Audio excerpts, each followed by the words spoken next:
Hello, this is Liliia Bieliei and welcome back to Prism Method YouTube channel. Today I'm going to reveal a few of the popular myths about ballroom dancing, in particular Ballroom Standard International Program, and we are going to take a look at myth number 1, which is the bent knees, right? So how much do we have to bend the knees? How much do we have to straighten knees when we go up on the toes? And how much do we have to bend in tango? Those are all the questions that we receive often from our students, from you guys watching us online. So today I want to talk about the bent knees, okay? So first of all, I want to say that the knee joint is a very complicated joint, and we don't want to mess it up because unfortunately we hear many stories where ballroom dancers have a lot of problems with their knees. They have meniscus problems, and God forbid, sometimes they even go to surgeries. So we really have to pay a really big attention to our knee joint. We have to be aware that it is a one-way joint, very similar to our elbow here. It can bend and it can extend. It doesn't really have any ability to rotate in comparison to our hip joint as well as the shoulder joint. So here we have to be very careful with how we flex and how we extend the leg in the knee joint. So, having said that, don't forget to subscribe to this channel if you are not here yet. Yaroslav, my husband, and my partner always looking for likes. So if you're watching this video, hit the like button so he can join me in this one next time. So today I'm going to do this by myself and hopefully help you out with how much do you have to actually bend your knee. So as you know, in order for us to take a hold with our partner, I have my beautiful imagery partner in front of me today. We are going to need some of the knee flexion as a result of our poise. So as I'm going to establish my own position, I will find my vertical alignment. I'm going to create an angle in my body that will send the top of my body backwards, and as a result, I'm going to counterbalance that backward movement with forward movement in my legs. How do I move my legs forward?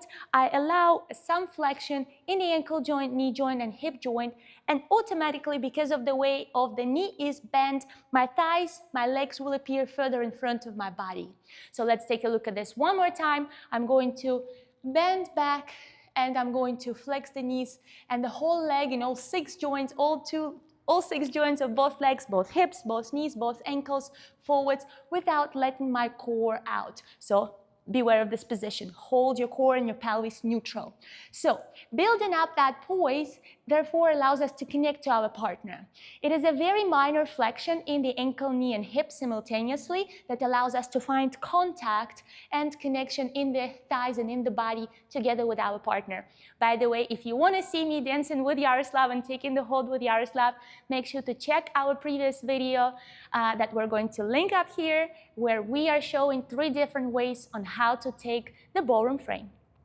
So, having said that, as soon as we have created poise and we flexed our legs slightly, make sure that you don't overbend, okay? So this would be wrong.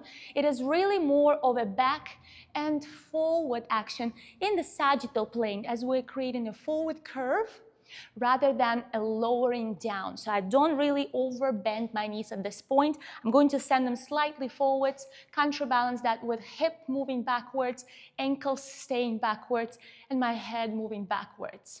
So you can see that here I'm still in a very balanced position, but my legs are already soft.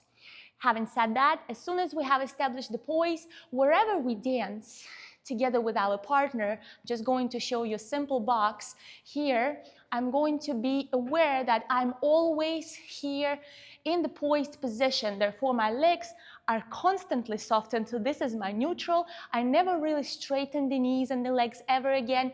Otherwise, I will disconnect from my partner and lose the poise. So coming to a question on how much we have to straighten the knee, we never really completely straighten it like we would do, let's say, in Latin, right? So when our knee is locked and super straight. So here, our knees are always going to be slightly flexed for the posture reasons, for the sake of maintaining the poise and the connection in the thighs with our partner. So if you can imagine the thighs here, they're going to overlap all the time. Yeah, so we never allow ourselves to disconnect with our thighs from each other, neither on the standing knee nor on the moving leg knee. So both knees are always going to be slightly flexed. Having said that, of course, we will have certain moments of time, especially in swing dances, where we will increase the flexion of the knees, and this is going to happen when we are going to go down. So then we have to take a look a little bit more into the mechanics, see which pattern we have, either we're swinging down or swinging up, and on that downswing moment, wherever we are lowering, this is where, of course, our knees, hips, and ankles will react, and we will achieve a more lowering and more flexed position in the knees, in hips and ankles. Having said that, as soon as we've lowered here, whenever we're going up, we never really straighten, as I said, because we do come back to that neutral position. As you can see, my neutral will be still poised, my head is slightly back, my knees are slightly forward. So even I'm up on my toes, I still have flexed legs because I will maintain the position angled towards my partner. So whenever we straighten the legs, we are allowing them to bend further and return to the neutral position. As I've mentioned, when you are flexing on the way down, when you're lowering, really make sure that the knee is tracking your foot, that you don't twist it, you don't turn it, especially if you stand on that leg. It's very dangerous for your knee joints, so let's keep them healthy and keep the knees serving us so we can do more ballroom dancing. Lower towards your toes, keep track, and rise. Keep your knees slightly soft to preserve your beautiful poise. For the gentleman, it's going to be the same. They also will have a slight poise towards the lady to keep connected. Therefore, the knees are always going to be soft. Now, the myth is, if I'm very tall, I probably have to bend more. Or if I'm very short, I probably shouldn't bend at all. So I think this is not true. You do want to have the same flexibility. If you are a shorter person, a shorter dancer, let's say, you still want to show that range of lowering. So you do want to allow yourself to flex your legs fully if you're engaging into the downswing. And as well, if you're a taller dancer like myself, you still want to go up, but the reference point will be until your knees are still slightly flexed towards your partner. So avoid popping up straight. That will automatically disconnect you and influence your balance. You might feel yourself suddenly wiggling. So I hope that answered your questions. And if you guys have any more questions on a similar subject, please don't hesitate to leave me a comment below. And if you guys want Yaroslav to appear in the next video, I would be more than happy to show you more of the connection tips together with him. Make sure to subscribe to this YouTube channel as well.